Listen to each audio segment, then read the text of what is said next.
ঘরে মাছ মাংস না থাকলে আর কোনো চিন্তা নেই।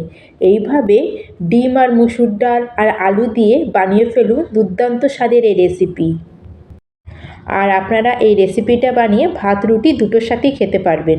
হ্যালো এভরিওয়ান, আমি অর্পিতা, ফ্লেভার উইথ অর্পিতার চ্যানেলে আপনাদের সকলকে স্বাগত।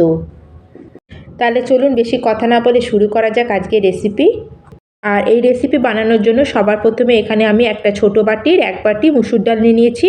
মোটামুটি 100 গ্রাম মতো ডাল হবে। আর আপনারা আপনাদের দরকার অনুযায়ী ডালটা কম বেশি করে নিতে পারেন। আর এই মুসুর ডালের সাথে এখানে আমি নিয়েছি একটা বড় সাইজের আলু। আলুটার খোসা ছাড়িয়ে আমি এরম ছোটো ছোটো ডুমু ডুমু করে আলুগুলোকে কেটে নিয়েছি। আর আলুটাকে খোসা ছাড়ানোর পরে আমি জল দিয়ে ভালো করে ধুয়ে নিয়েছিলাম। আর এখানে একটা কড়াই নিয়েছি, আর কড়াইয়ের মধ্যে আমি সব ইনগ্রেডিয়েন্টসগুলোকে অ্যাড করে দেবো। তার জন্য সবার প্রথমে এখানে কেটে রাখা আলুগুলোকে দিয়ে দিলাম। আর মুসুর ডালটা আমার ধোয়া ছিল না, তাই মুসুর ডালটাকে ভালো করে ধুয়ে নিয়ে এসেছি। আর এটাকেও এর মধ্যে দিয়ে দিলাম। আর আমি পুরো ডালটাকে এখানে অ্যাড করে দিয়েছি। আর এবার এখানে অ্যাড করে দেবো একটা বড় সাইজের টমেটো। আর টমেটোটাকে আমি এখানে ছোটো ছোটো টুকরো করে কেটে নিয়েছি। আর এখন এর মধ্যে অ্যাড করে দিচ্ছি দুটো মিডিয়াম সাইজের পেঁয়াজ। পেঁয়াজটাকেও এরকম আমি একদম পাতলা পাতলা সরু সরু করে লম্বা করে কুচিয়ে নিয়েছি। এখন এর মধ্যে অ্যাড করে দিলাম আমি 4টে চেরা কাঁচা লঙ্কা। ঝালটা আপনাদের দরকার অনুযায়ী আপনারা কম বেশি করে নিতে পারেন। আর এখন আমি এর মধ্যে দিয়ে দিচ্ছি 7-8 কোয়া মতো রসুন। রসুনটার আমি খোসা ছাড়িয়ে নিয়েছি। আর রসুনটা এখানে দিলে খেতে খুবই ভালো লাগে। আর এখন এর মধ্যে স্বাদ অনুযায়ী নুন অ্যাড করেছি। আর তার সাথে এখানে দিয়ে দিলাম আমি 1/2 চামচেরও কম হলুদ গুঁড়ো। এবার আমি অ্যাড করে দিলাম 1/2 চামচ মতো জিরে পাউডার। আর তার সাথে এখানে দিয়ে দিচ্ছি আমি 1/2 চামচ মতো ধনে পাউডার। আর তার সাথে এখানে দিয়ে দিলাম আমি 1/2 চামচ মতো লঙ্কার গুঁড়ো। আর এখন এর মধ্যে দিয়ে দিলাম আমি 1/2 চামচের একটু কম আদা বাটা। আর এখানে আমি গোটা রসুন অ্যাড করেছি, তার জন্য এখানে আমি রসুন বাটা অ্যাড করলাম না। এখানে আমি যতটা পরিমাণে মুসুর ডাল আর আলু নিয়েছি সেই অনুযায়ী আমি এখানে মশলাগুলো অ্যাড করেছি। আপনাদের যদি পরিমাণ এর থেকে বেশি বা কম থাকে আপনারা সেই বুঝে এখানে মশলাগুলো অ্যাড করবেন। আর এখন এর মধ্যে আমি অ্যাড করে দিলাম 1 চামচ মতো সর্ষের তেল। আর সর্ষের তেল দেওয়ার পরে আমি হাত দিয়ে এইভাবে সব কিছুকে ভালো করে একটু মিক্স করে নেব। আর এটাকে বেশ সুন্দর করে হাতে মেখে নিতে হবে, কারণ যত ভালো মাখা হবে রান্নার টেস্টটাও তত বেশি ভালো হবে। আর আমি খুব ভালো করে এইভাবে হাত দিয়ে চটকে সব কিছুকে ভালো করে মেখে নিয়েছি। এখন এটাকে আমরা গ্যাসে বসিয়ে দেবো। আর গ্যাসে বসানোর পরে এবার আমরা এর মধ্যে দিয়ে দেবো জল। আর জলের পরিমাণটা এখানে আমাদের বেশিই দিতে হবে, কারণ ডাল আলু সব কিছু এখানে আমাদের সেদ্ধ হবে। আর এখন এটাকে একবার ভালো করে মিশিয়ে গ্যাসের ফ্লেমটাকে অন করে দেবো। আর এটাকে কভার করে প্রায় 10 থেকে 12 মিনিট এটাকে আমি কুক হতে দেবো। আর মোটামুটি আমার 7 থেকে 8 মিনিট হয়ে গেছে। মাঝে একবার আমি এইভাবে একটু খুলে আর একবার খুন্তি দিয়ে এটাকে নাড়িয়ে নেবো। আর একবার দেখে নেবো যে আমার ডাল আর আলু কতটা সেদ্ধ হয়েছে। এখানে কিন্তু আমার ডাল আর আলু একদম ভালো সেদ্ধ হয়নি। এটাকে আমি আবার কভার করে দেবো। আর এখন আমরা প্রায় আরও 4 থেকে 5 মিনিট এটাকে কুক হতে দেবো। আপনারা ঢাকা খুলে মাঝে মাঝে একবার এটাকে নাড়িয়ে দেবেন, যাতে ডাল আর আলুটা যাতে সমানভাবে সেদ্ধ হয়ে যায়। আর আমি ঢাকা দেওয়ার পরে আরও 4 থেকে 5 মিনিট আমি সেদ্ধ করে নিয়েছিলাম। আর এখন আমার ডাল আলুটা মোটামুটি ভালোই সেদ্ধ হয়ে গেছে।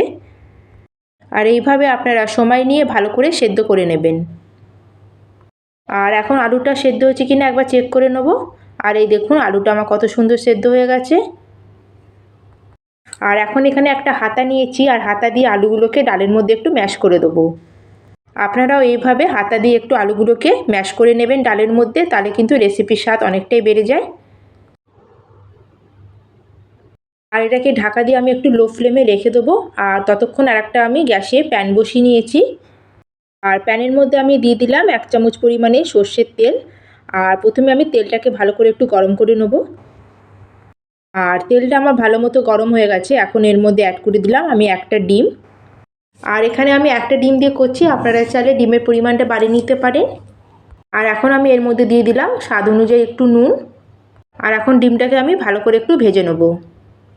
আর ডিমটাকে এখানে আমি বেশি কড়া করে ভাজছি না, ডিমটাকে একটু আমি হালকা করেই ভাজবো, তাহলে কিন্তু খেতে বেশি ভালো লাগবে।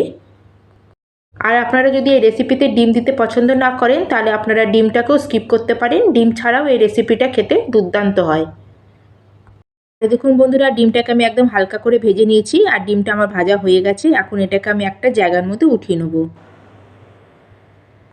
যে প্যানটাতে আমি ডিম ভেজেছিলাম সেই প্যানের মধ্যেই দিয়ে দিলাম আরও 1 চামচ মতো সর্ষের তেল।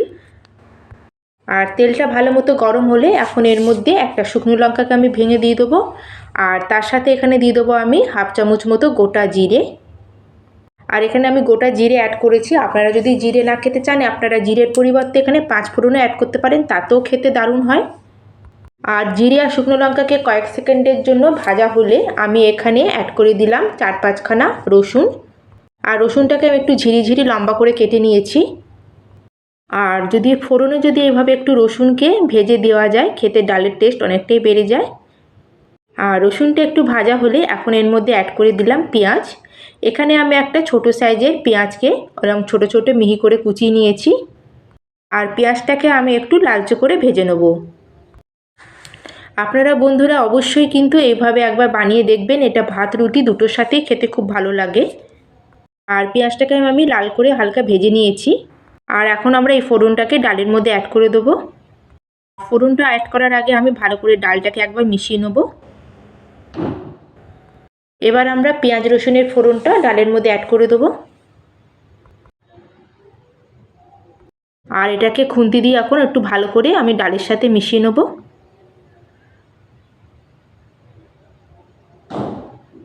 আর এটাকে ভালো করে মিশানো হয়ে গেলে আমরা যে ভেজে রেখেছিলাম ডিমটাকে সেটাকেও দিয়ে দেবো এর মধ্যে। আর এটাকেও এখন ডালের সাথে ভালো করে মিশিয়ে নেব। আমার কিন্তু গ্যাসের ফ্লেমটা এখন লোতে দেওয়া আছে। আর ডালের মধ্যে সব কিছুকে আমি ভালো করে মিশিয়ে নিয়েছি। এখন আমি এর মধ্যে দিয়ে দেবো 1/2 চামচ মতো গরম মশলা। আর তার সাথে এখানে অ্যাড করে দেবো আমি কিছুটা কুচানো ধনেপাতা। আর এটাকে দেওয়ার পরে আমরা সব কিছুকে আবার ভালো করে একবার ডালের সাথে মিশিয়ে নেব।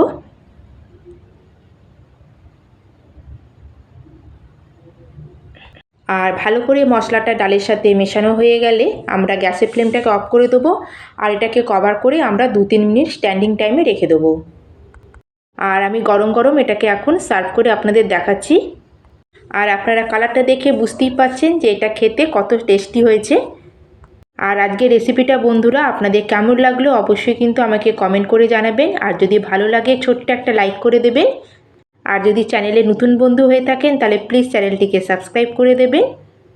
তাহলে আজকের মতো আমি এখানেই শেষ করলাম। আবার চলে আসবো অন্য একটি নতুন রেসিপি নিয়ে। ধন্যবাদ।